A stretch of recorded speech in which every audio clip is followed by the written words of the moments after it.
Imagine being arrested, not once, not twice, but multiple times for your political beliefs. Now imagine surviving a bomb explosion that nearly killed you. Then imagine becoming president of your country during one of the longest wars in the Middle East. And finally, imagine becoming the most powerful man in that country for more than 30 years. This is not a movie. This is the story of Ali Khamenei.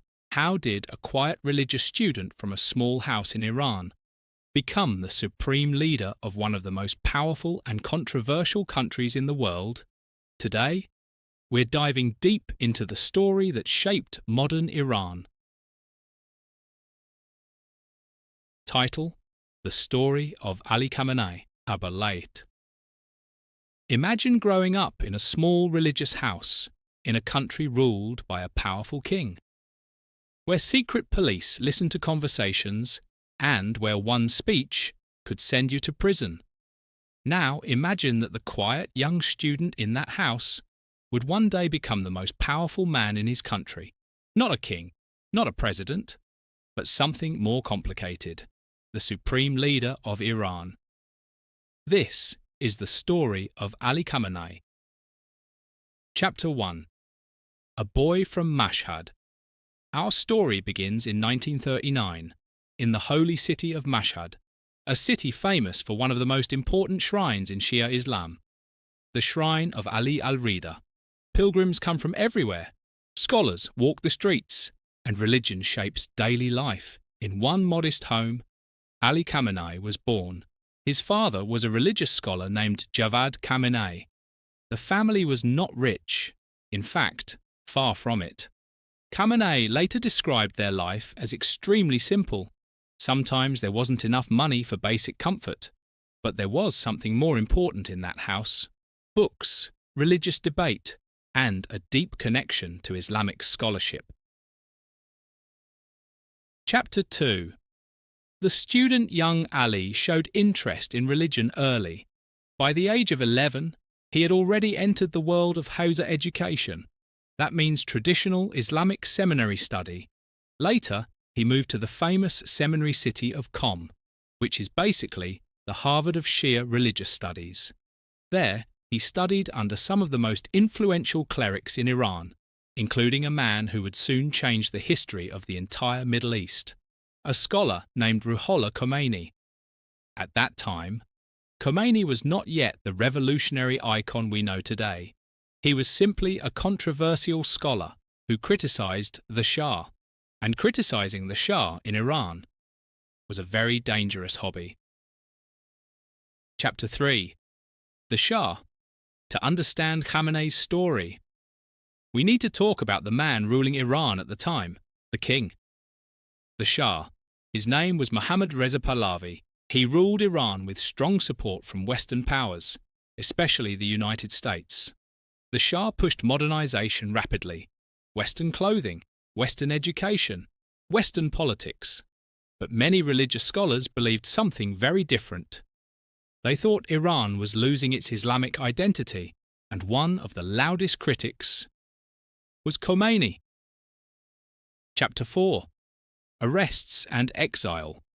Khomeini's speeches started spreading through Iran: cassette tapes, mosques, secret meetings, and among his followers was the young Ali Khamenei. Khamenei began giving speeches criticizing the Shah's government, which attracted the attention of Iran's feared intelligence service, Savak. Soon, he was arrested, not once, but multiple times. Throughout the 1960s and 1970s, Khamenei spent periods in prison or under surveillance, but the movement kept growing, and then something happened that shocked the entire world. Chapter 5. The Revolution in 1979. Millions of Iranians poured into the streets, the monarchy collapsed, and the Shah fled the country. This event became known as the Iranian Revolution. Soon after, Khomeini returned to Iran from exile, and Iran transformed from a monarchy into an Islamic republic. For Khamenei, this changed everything. the former underground activist, suddenly became part of the new political system. Chapter 6. The Assassination Attempt. But the early years of the revolution were chaotic. Different political groups fought for power. Bombings, assassinations, civil conflict. And in 1981, Ali Khamenei was giving a speech at a mosque in Tehran when a bomb hidden inside a tape recorder exploded. He survived, but his right arm was permanently damaged. From that day forward, Khamenei rarely used that arm, and the incident became part of his personal legend. Chapter 7. Becoming president towards in 1981, Iran elected a new president, and the winner was Ali Khamenei. At the same time, Iran was in the middle of one of the bloodiest wars in modern Middle Eastern history, the Iran-Iraq War. Iran versus Iraq, led by Saddam Hussein. The war would last 8 years and shape the entire region. Khamenei served as president during this extremely difficult period, working closely with the true leader of the revolution, Khomeini. But no one yet imagined that one day Khamenei himself would become the supreme leader. Imagine living in a country where the government controls almost everything: the media, the police, the army, and even the way people dress. That was Iran in the 1970s under the rule of Mohammad Reza Pahlavi. The Shah believed he was modernizing the country.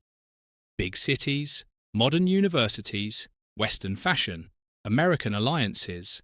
But many people inside Iran saw something very different. They saw a government becoming more authoritarian and less connected to religion. One of the most powerful voices against the Shah was a religious scholar named Ruhollah Khomeini, and among the younger clerics inspired by him was a man named Ali Khamenei. Underground Revolution. During the 1960s and 1970s, Iran was full of tension: student protests, religious movements, political groups, many of them secretly distributing speeches and writings by Khomeini. These speeches were often recorded on cassette tapes. They were copied, passed hand to hand, played in mosques, played in homes, played quietly behind closed doors. One of the people helping spread these revolutionary ideas was Khamenei. He gave speeches criticizing the Shah's policies. He translated revolutionary Islamic writings. He helped organize religious gatherings. But there was a problem, a big one. The Shah had one of the most feared intelligence agencies in the Middle East, SAVAK. Anyone suspected of opposing the government could be arrested, interrogated, or disappear. And eventually, Khamenei himself was arrested multiple times. Throughout the 1970s, he experienced prison and surveillance. But these arrests didn't stop the revolutionary movement. In fact, they often made it stronger, because every arrest created a new symbol of resistance. The collapse of the monarchy. By the late 1970s, Iran was reaching a breaking point. Mass protests filled the streets. Millions of people marched against the Shah. Workers went on strike. Universities shut down. Even parts of the army began losing loyalty to the monarchy. Finally, in January 1979, the Shah left Iran, and the monarchy collapsed. Soon after, Ayatollah Khomeini returned to Iran after years of exile. Crowds of millions welcomed him. This moment became one of the most dramatic political transformations of the 20th century. The Balts, Iranian Revolution. Iran was no longer a kingdom. It became the Islamic Republic of Iran. And suddenly, many former revolutionaries found themselves running the government, including Ali Khamenei. Building a new system. The new government in Iran was unlike most political systems in the world. It mixed religious authority with republican institutions. There was a president, there was a parliament, but above them was the supreme leader, a religious authority with ultimate power.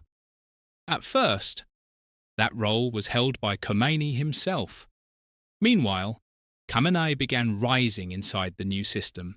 He served in several roles: Member of Parliament, Deputy Defence Minister, Friday prayer leader in Tehran. But the early years of the Islamic Republic were extremely unstable. There were internal conflicts, political rivalries, armed opposition groups, and several assassination attempts targeting government officials. One of those attempts nearly killed Khamenei. The explosion. In 1981, Khamenei was giving a speech in a mosque in Tehran. During the speech, a bomb hidden inside a tape recorder exploded. The blast seriously injured him. His right arm was permanently damaged. Doctors managed to save his life, but the injury remained with him forever.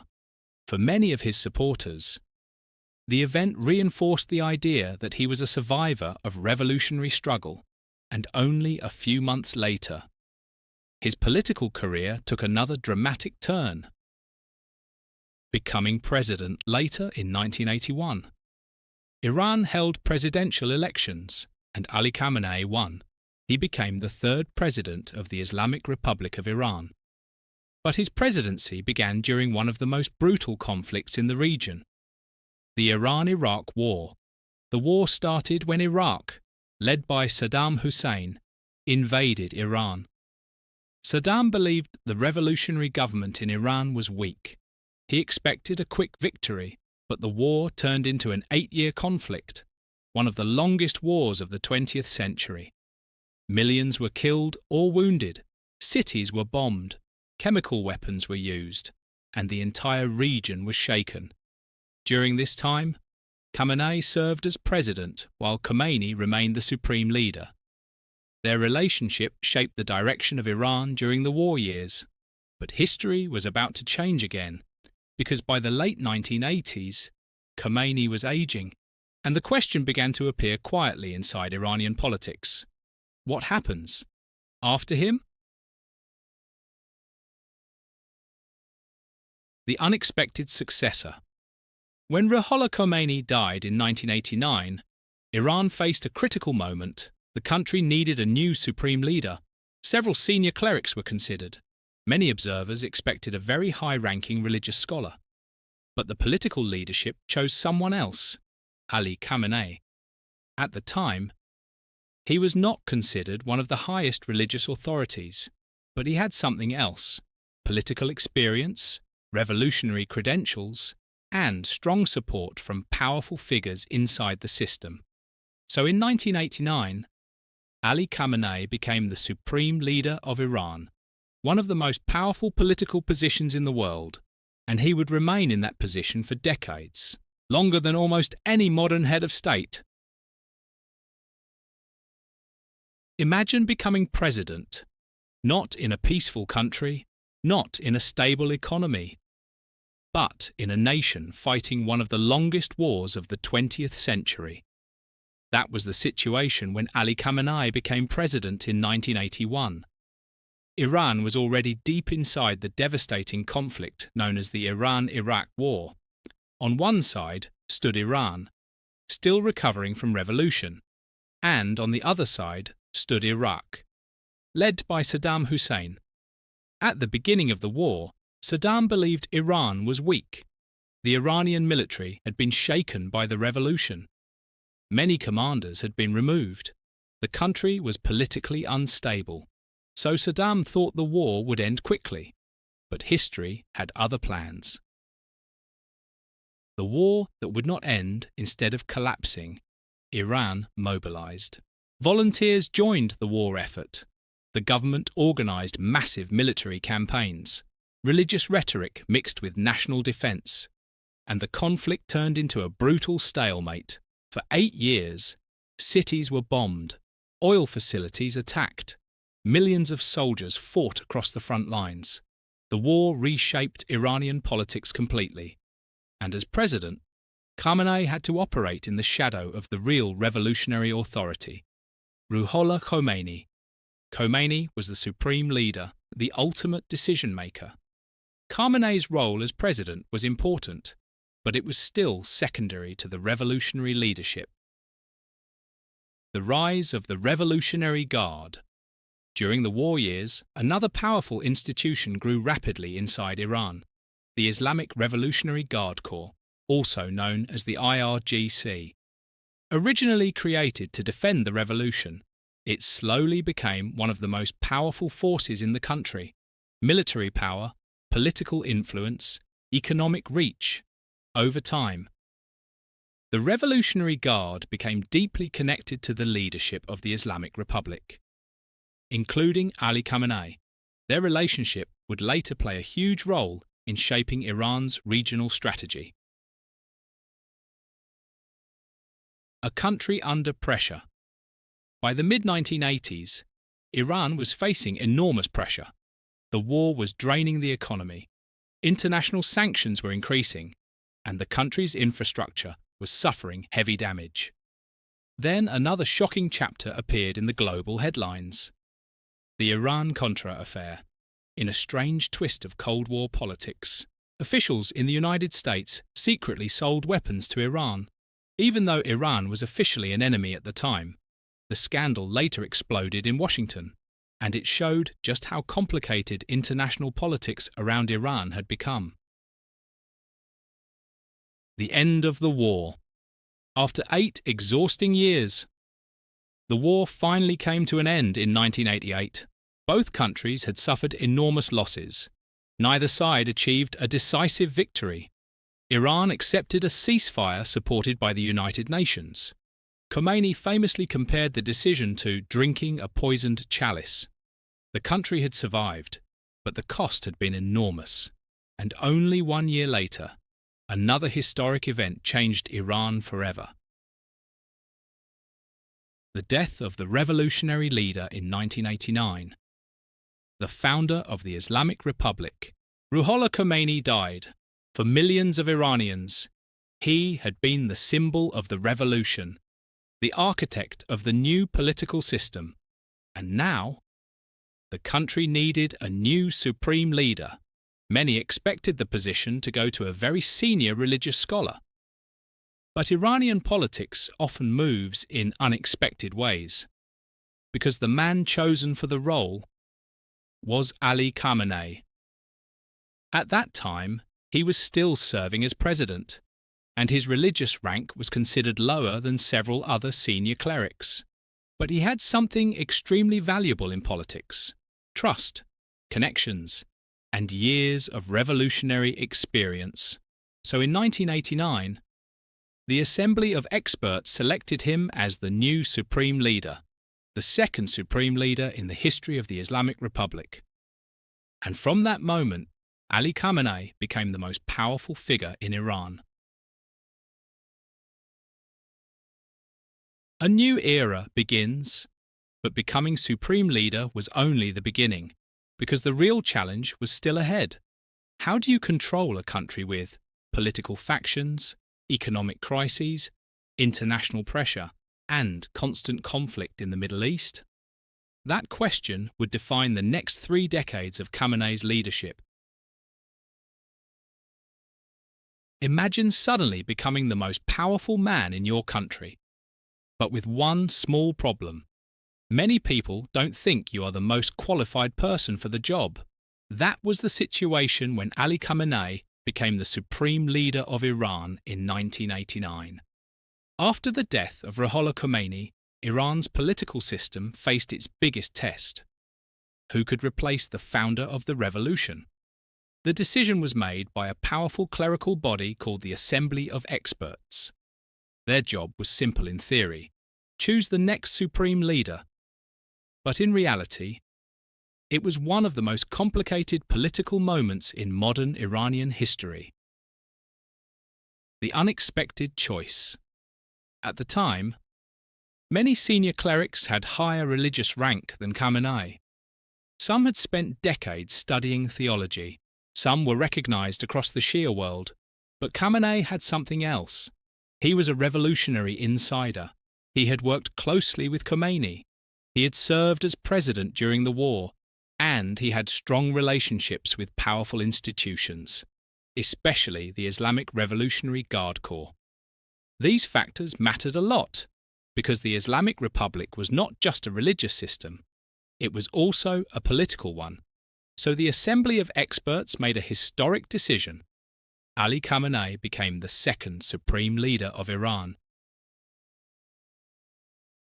Changing the constitution. But there was another complication. According to the original constitution, the supreme leader had to be a very high-ranking religious authority. Khamenei was respected, but he was not yet among the top religious scholars. So the political leadership did something unusual. They changed the constitution. In 1989, a national referendum approved constitutional reforms.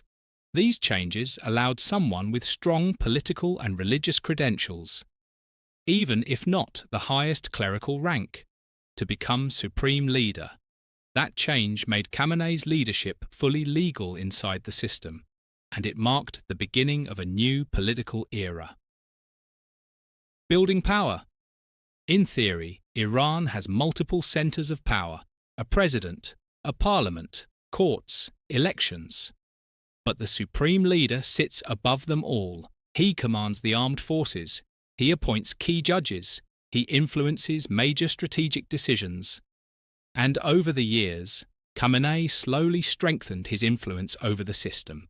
He built alliances, supported loyal institutions, and expanded the role of the Revolutionary Guard. The Islamic Revolutionary Guard Corps became not only a military force, but also a political and economic powerhouse. They controlled major industries, construction companies, energy projects, and security operations. This network helped stabilize Khamenei's position, especially during difficult political periods. Reform versus conservatism. But Iranian politics was far from quiet. Throughout the 1990s and 2000s, the country experienced intense debates about reform. Many young Iranians wanted more political freedom, more cultural openness, better relations with the world. One of the most famous reformist leaders was Mohammad Khatami. Khatami was elected president in 1997. His victory surprised many observers. Millions of young voters supported him. He promised dialogue with the world, civil society reforms, and greater freedom for media and culture. But inside the Iranian system, the supreme leader still held the ultimate authority. So while reformist ideas gained popularity, the power structure of the Islamic Republic remained largely intact. The nuclear question. By the early 2000s, another issue began dominating international headlines: Iran's nuclear program. Western governments worried that Iran might develop nuclear weapons. Iran insisted its program was for peaceful energy purposes. The conflict created years of international negotiations, sanctions, diplomatic pressure, and global debate. For Khamenei, the nuclear program became a symbol of national sovereignty. He repeatedly argued that Iran had the right to develop nuclear technology. But the issue would later lead to one of the most complex diplomatic agreements of the 21st century: the Joint Comprehensive Plan of Action. But that story belongs to the next chapter. A leader for decades. By the 2010s, Ali Khamenei had been supreme leader for more than 2 decades, longer than many world leaders stay in power. Through wars, sanctions, protests, and international crises, he remained at the center of Iran's political system. Supporters see him as a defender of the revolution, a guardian of independence, a leader resisting Western influence. Critics see something very different: a powerful figure controlling a complex political system and shaping Iran's direction for generations. Either way, his influence on modern Middle Eastern history is undeniable. Imagine being the leader of a country, surrounded by rivals, under heavy sanctions, and constantly in the headlines of international politics. This was the reality facing Ali Khamenei during the early 2000s, because one issue suddenly dominated global news: Iran's nuclear program. Western governments believed Iran might be trying to develop nuclear weapons. Iran insisted something completely different. It said the program was designed for peaceful nuclear energy, electricity, scientific research, medical technology, but in international politics, intentions are rarely trusted without verification, and that is where the tension began. The world watches Iran. As Iran expanded its nuclear facilities, the issue moved to the center of global diplomacy. Inspectors from the International Atomic Energy Agency began monitoring Iranian nuclear sites.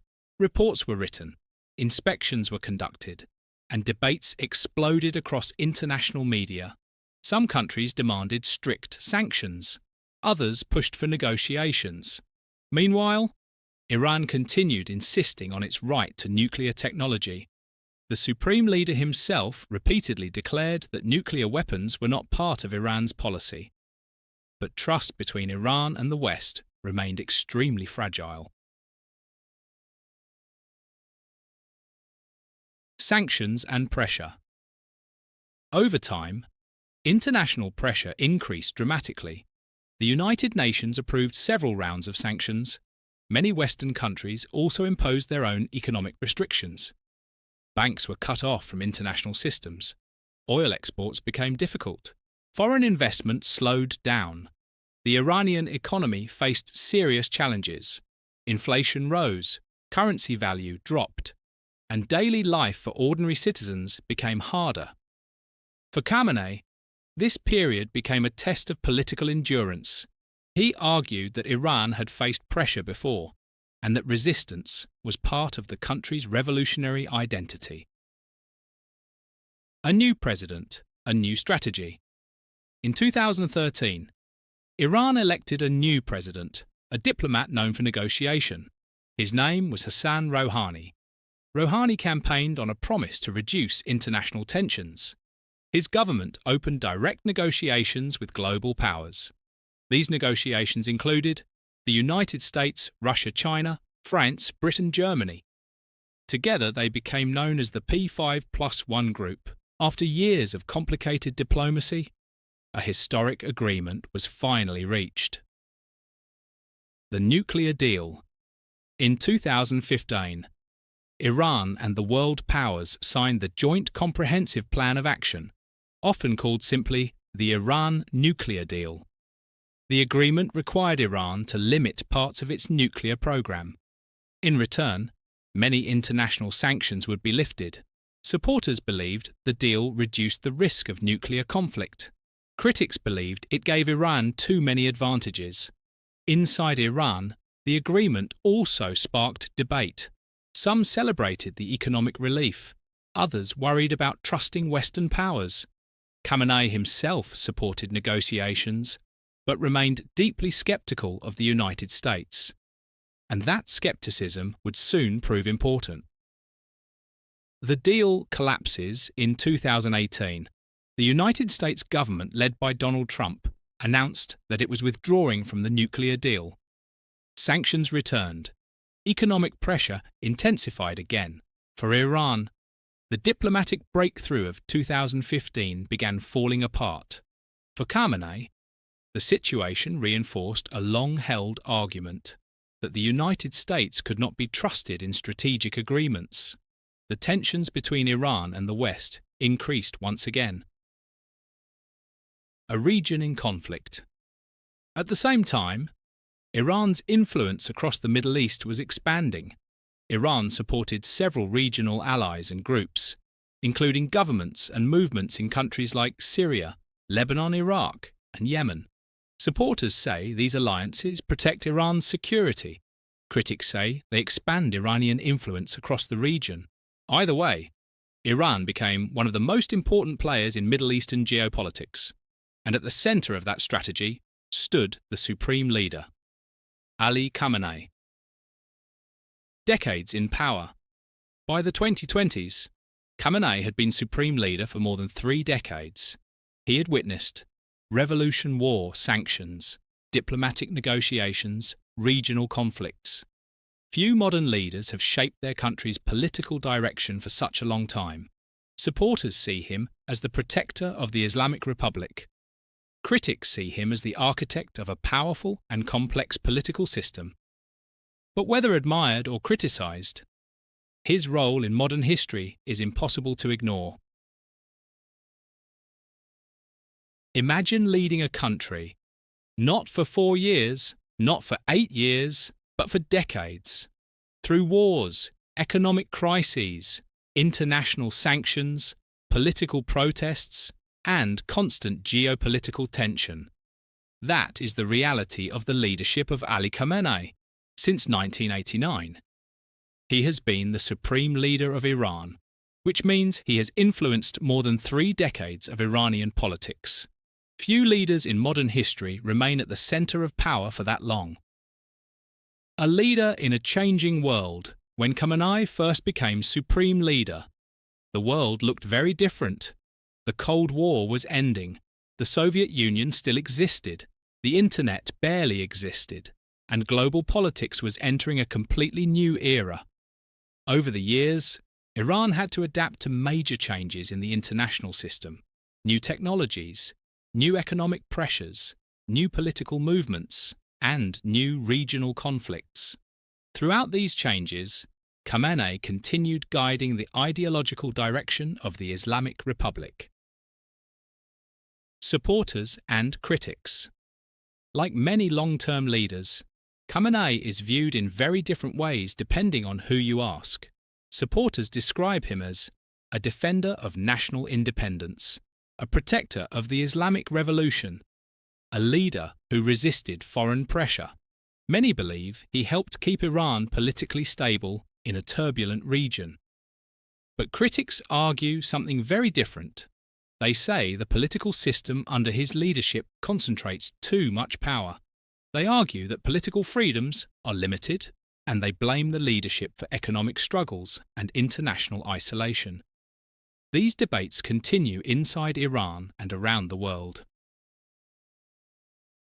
Influence beyond Iran. Iran's influence today extends far beyond its borders. The country plays an important role in many regional conflicts and alliances. Its relationships with countries like Syria and organizations such as Hezbollah have shaped the balance of power in the Middle East. Iran also maintains complex relations with global powers including Russia and China. These partnerships reflect a broader strategy, reducing dependence on Western powers and strengthening alternative alliances. The question of the future. One of the biggest questions in Iranian politics today is simple. What happens after Khamenei? The position of supreme leader is one of the most powerful roles in the Iranian system, and choosing the next leader will be one of the most important decisions in the country's future. That decision will again belong to the Assembly of Experts, the same body that selected Khamenei decades ago. But predicting the future of politics is never easy, especially in a country with such a unique political system. A historical figure. Regardless of political opinions, Ali Khamenei has become one of the most influential figures in modern Middle Eastern history. He witnessed the fall of a monarchy, participated in a revolution, survived assassination attempts, served as president during a devastating war, and later ruled as supreme leader for more than 30 years. Few political journeys contain so many dramatic chapters. Final thought: history often judges leaders in complicated ways, sometimes decades later, sometimes generations later. The story of Ali Khamenei is still unfolding, and the full impact of his leadership on Iran and on the Middle East will continue to be debated by historians for many years to come, because in the end, the question is not only who he was, but how his decisions shaped the future of an entire region.